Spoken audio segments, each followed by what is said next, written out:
तो भगवान ने इसी दिल्ली में रासुया यज्ञ कराकर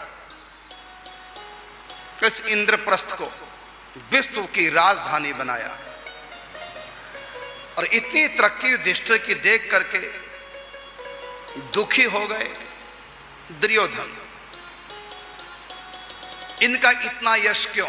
4 दिन पहले इंद्रप्रस्थ बसाया खांडवप्रस्थ और पूरे विश्व की राजधानी बना दिया महाराज। चक्रवर्ती सम्राट बन गए युधिष्ठिर और मैं रह गया क्षत्रिय राजा बन करके। ईर्ष्या हो गई, कैसे राज मुकुट छीनूं। फिर छल बल का आश्रय लेकर के जुआ खेला गया। अब आप कहेंगे ये जुआ क्यों खेला?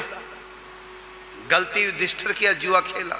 मानते हम गलती युधिष्ठिर की है और उसका दंड भी पाया। क्या दंड मिला? 13 साल तक भटकते रहे, दंड दिया भगवान ने। भगवान ने कहा तू भले जितना मर्जी बड़ा धर्मात्मा है, चाहे मेरा कितना बड़ा भक्त है, यदि गलती करोगे दंड दूंगा। जुआ क्यों खेले? तो युधिष्ठिर ने जुआ खेला और 13 साल तक भगवान ने वन वन में भटका दिया। 12 साल का वनवास, 1 साल का अज्ञातवास, दास बना दिया। ये किसका दंड दिया भगवान ने उनको? जुआ खेलने का। लेकिन फिर भी भगवान ने साथ युधिष्ठिर का दिया, क्योंकि युधिष्ठिर में एक ही कमी थी, जुआ खेला सो दंड मिल गया। और दंड पाने के बाद व्यक्ति कर्म से मुक्त हो जाता है। फिर भगवान ने युधिष्ठिर का साथ दिया। तो युधिष्ठिर जुआ खेले और सर्वस्व हार गए। अब आप कहेंगे पत्नी को दांव पे लगाया तो गलत किया। गलती ये नहीं थी पत्नी को दांव पे लगाया, गलती ये थी जुआ क्यों खेले। जब कोई जुआ खेलता है तो उनकी बुद्धि में कलयुग आ जाता है। था तो उस समय द्वापर युग, लेकिन युधिष्ठिर की बुद्धि में आ गया कलयुग। तो एक खेल किसने किया? कलयुग ने कर दिया। जब व्यक्ति एक झूठ बोलता ना, उस झूठ को छिपाने के लिए उसको 100 झूठ बोलने पड़ते।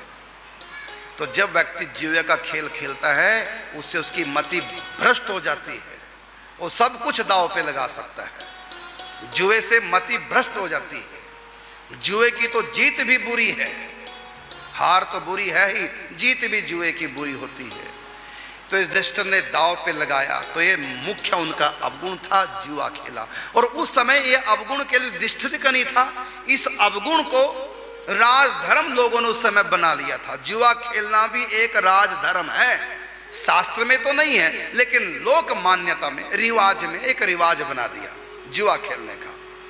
तो महाराज युधिष्ठिर राजा है, तो जब दूसरे राजा की तरफ से जुए का निमंत्रण आता है तो उस समय के रिवाज के अनुसार जुआ खेलना पड़ता था।